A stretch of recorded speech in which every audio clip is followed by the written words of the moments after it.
Hello. Today I will be discussing on some problems of shear force and bending moment diagram. I have some problems with me, and I will try to discuss the problems, and I will try to draw the shear force and bending moment diagram with help of the deflection curve itself, and I will try not to enter into much detail of the conventional calculations, though I may need sometimes I may need some calculations over there. So let's start with the first problem. In the first problem, you can see we have a beam, simply supported beam, which is having some overhang also. So it is simply supported overhang beam. There is no gravity load, but only one concentrated moment is being applied at the extreme end C of magnitude m. Now, if we closely observe the deflection curve, then it is very evident that at the extreme left end, that is end A, simply support A, we don't have any bending moment because there the deflection curve is having some straight part, and we know that the simply supports, if it is in the extreme at any extreme end, it doesn't carry any moment, or it cannot resist any moment. So just have some few little calculations over here. But before that, if we can actually draw the deflection curve, then from the curve itself we can have some idea about the vertical reactions at A and B. Now, as there is no gravity load or vertical load over there on the beam, then it is evident that VA and VB should be same by magnitude, and the direction should be different. Now, if you follow the deflection curve, then this moment is of course is trying to rotate this beam in such a way that this beam is trying to push, the beam is trying to push the support downward at B point. So of course we will be having a vertically upward reaction over there, and because of this moment this beam is trying to get out of the reaction A. So there the reaction will be downward to keep the support in its original position. Okay, so just if you do a very little calculation, very small calculation, we will be having VA as m by L, which is downward, and VB will be same magnitude, and it will be m by L, which will be acting out upward. Now, as per our convention, universal convention, that is shear force is positive when it is left up, right down. But what we can see over here, that it is a left down and right up nature. So of course at the entire domain we will be having a negative shear force of magnitude m by L, and as there is no vertical load, okay, no gravity load, so we don't have any shear force over here. Okay, so let's come into the bending moment part.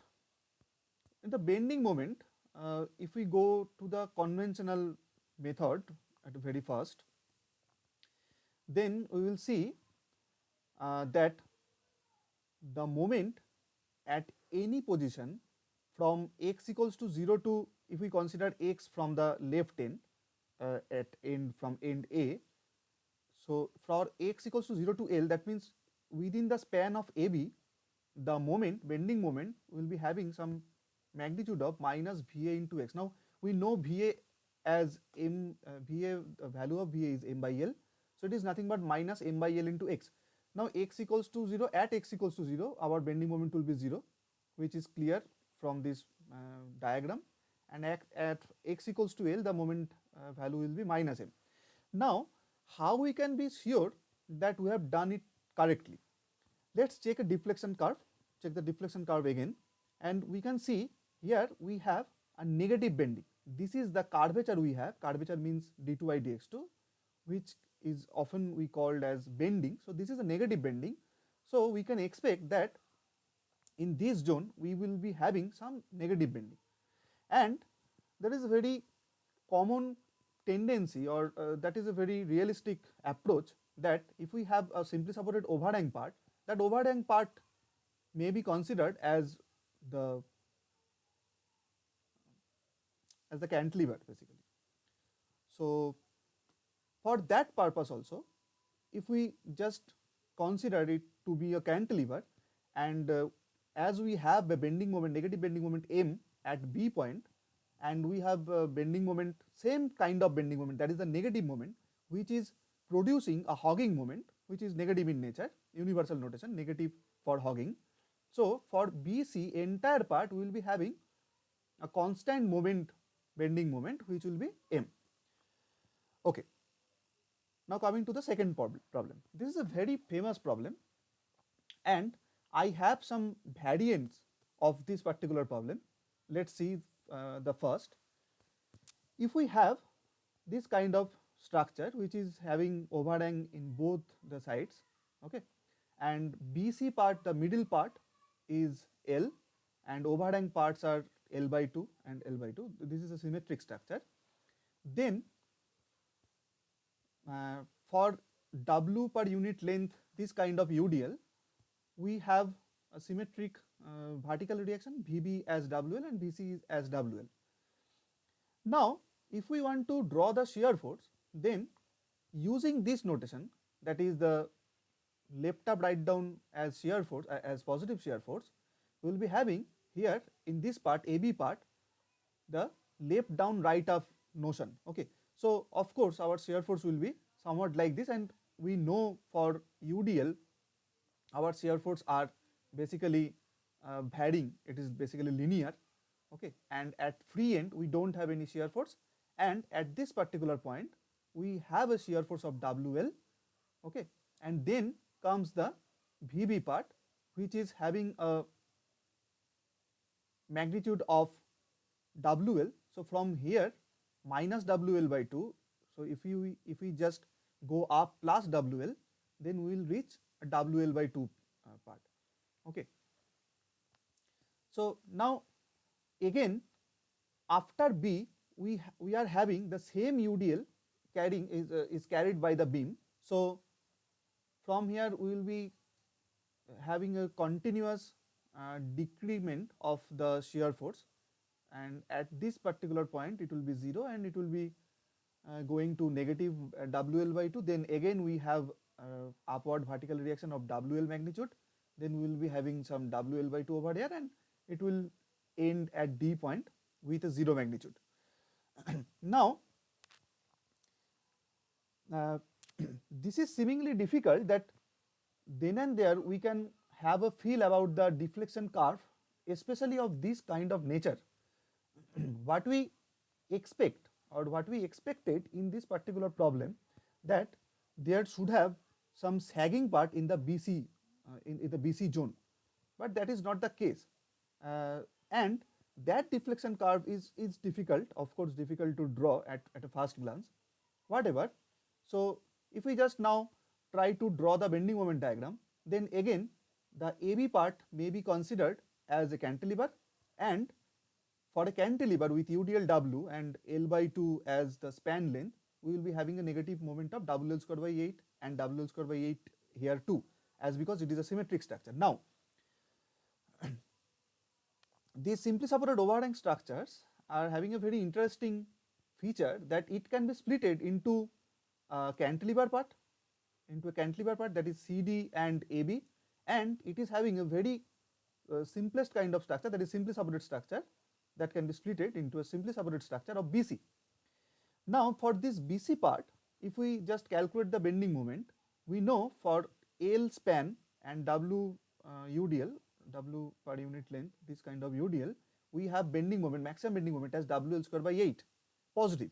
So if we take this line as our baseline, then we can have our bending moment diagram over here, and just we can draw the bending moment diagram and we can plot it here, and with the magnitude of WL square by 8, exactly WL square by 8. So if we add minus WL square by 8 and plus positive WL square by 8, it will definitely reach a 0 point.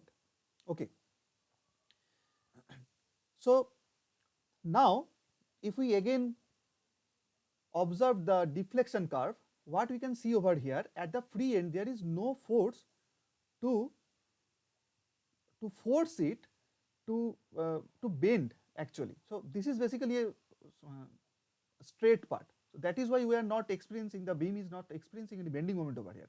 But after that the beam is getting negative bending, it is getting a negative bending.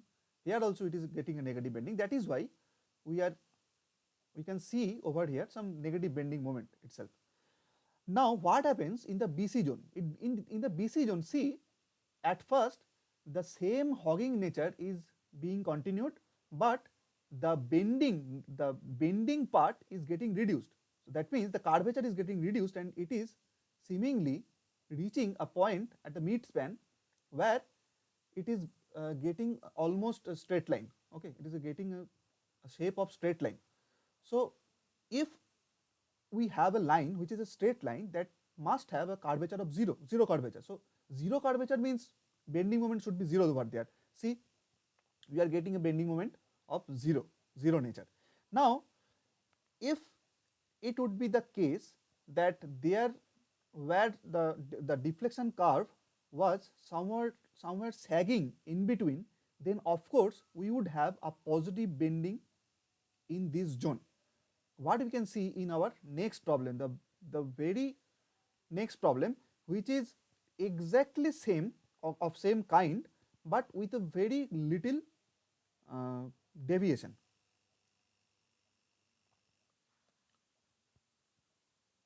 See, this is the same problem, almost same problem, but the deviation I wanted to introduce over here, that is I have just increased the span length as 12.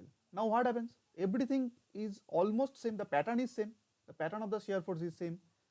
Just the difference is we have different reactions, sorry. So we have some WL by 2 and WL over here. Pardon me, this is WL and this is WL. But what happens in the bending moment part? See, here the deflection curve itself shows that at this point the free ends we have a straight kind of beam. Okay, the deflection will be of the beam will be of straight kind. Then the negative bending introduced. Okay, here the negative bending is maximum. After that it is getting into a zone where it is experiencing a sagging moment, which is bending up or positive bending, right? Now this positive bending means we should have some positive bending moment over here also. Okay, so if we again draw the bending moment diagram and if we deal with the magnitudes, then for the overhang part, of course we will be having the same magnitude, that is WL square by 8 here and here also at B and C part. And if we consider this BC again as simply supported, then definitely our maximum bending moment should be using the formula of WL square by 8. Now here our L has changed to 2L.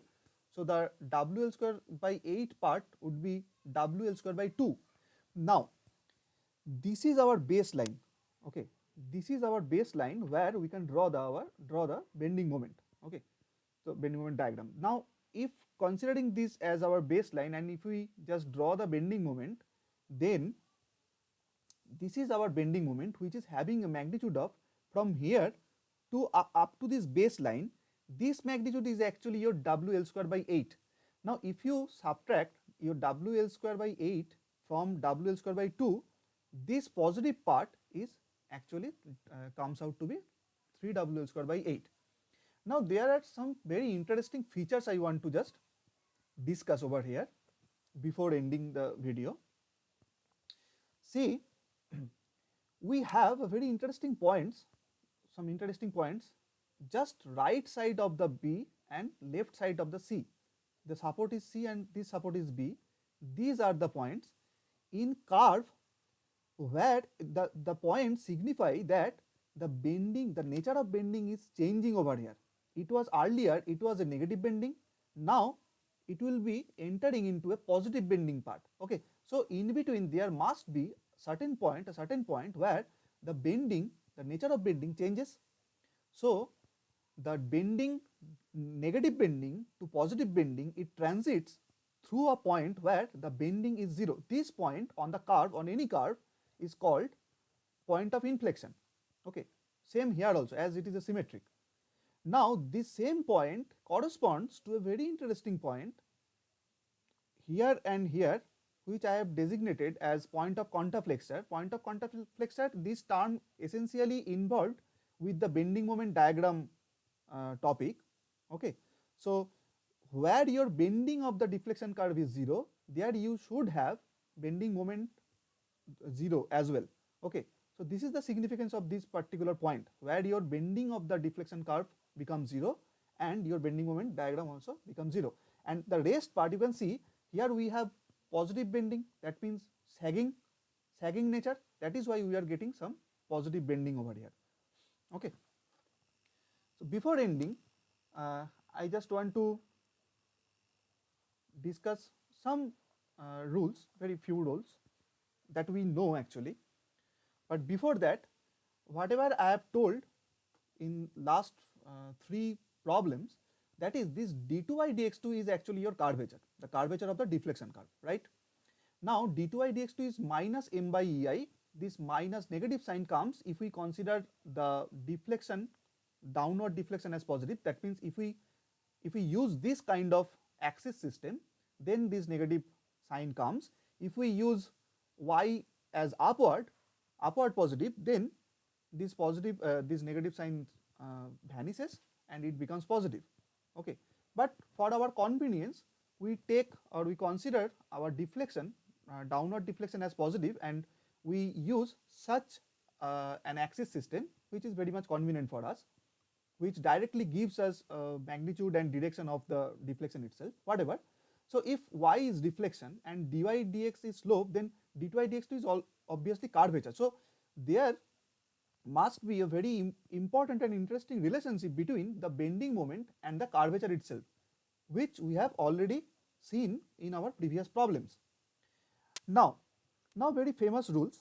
The first rule, that is the bending moment is maximum or minimum where shear force changes its sign. That of course we can see from here, where your shear force changes its sign. We have a local maximum over here, where shear force changing its sign, we have a local maximum, even not minimum, because don't forget that this is not the case that positive bending is a maximum one and negative means it's minimum one. Not like that. Positive bending means it is sagging and negative bending means it's hogging. In both way, it will affect the structure and it is dangerous for the structure itself. It's not like that the positive bending is dangerous for structure and negative bending is okay, not like that. Okay, so that is the first rule. The second rule, slope of BMD or the bending moment diagram is shear force at any point. That you can check, any point of time you can check. See, we have at this point we had zero slope of the bending moment diagram. That is why we had shear force as 0. Okay, now as the slope changes to negativity, okay, and it is getting larger and larger by magnitude, but it is still negative. As that slope is negative and it is increasing by magnitude, that is why we are getting some increase in shear force by magnitude, but still it is of negative nature. Now what happens at this point, why we get or obtain maximum bending moment or local maximum bending moment at the change of the shear force? Because suddenly it changes the slope, and where we see the curve to be changing its slope, where it is having a local maximum point or sometimes local minimum point. So that is why see here our slope were negative and suddenly at this particular point the slope has changed to positive one and suddenly we have got a positive shear force. Okay, so that is the explanation of the second rule. Now the third rule. Third rule says that is a very important part, very important part. From the shear force diagram itself, at any point of time, we can draw our bending moment diagram. Even we can have our magnitude 2. What it tells? It tells area of SFD or shear force diagram between any 2 points is same as the change in bending moment between those 2 points. What is this? It means, say we have this our shear force. We just consider these 2 points. Okay, this point, this A point and B point. What is the area of the shear force? The area of the shear force is half into WL by 2 into the span, that is L by 2. So that is half into WL by 2 into L by 2, that means WL square by 8. See, from A point and B point, in between A and B point, the change in bending moment should be the same, that is WL square by 8, and whatever we are observing here. Okay, so it was 0 over here and it is minus WL square by 8. Now, here lies another interesting thing. Consider B point and C point. Okay, so from B to the mid span, whatever the area may be, it is a positive area, and from the mid span to the C part, this area is actually negative part, right? So as these are two areas are of same magnitude and with different sign, so it just cancels out. Okay, so from B to C, the area of the shear force, it is not the absolute area. Okay, just remember that the area we are considering, it is very much sensitive to the sign itself. Okay, so from B to C point, the area of the shear force is 0. That is why from the B point to C point, the change in bending moment is also 0. See, at B point it was WL square by 8 minus WL square by 8, and at C point it was also minus WL square by 8. So these are the few rules. Okay, and this is how we can incorporate our mathematical calculations, our intuition, and the very interesting part, that is the curvature and bending moment relationship. So this is how we can look towards, or we can approach towards, any shear force and bending moment diagram problem. So best wishes to all. Hope this video will help you. Please comment in the below comment section and provide your valuable suggestions. Okay, thank you.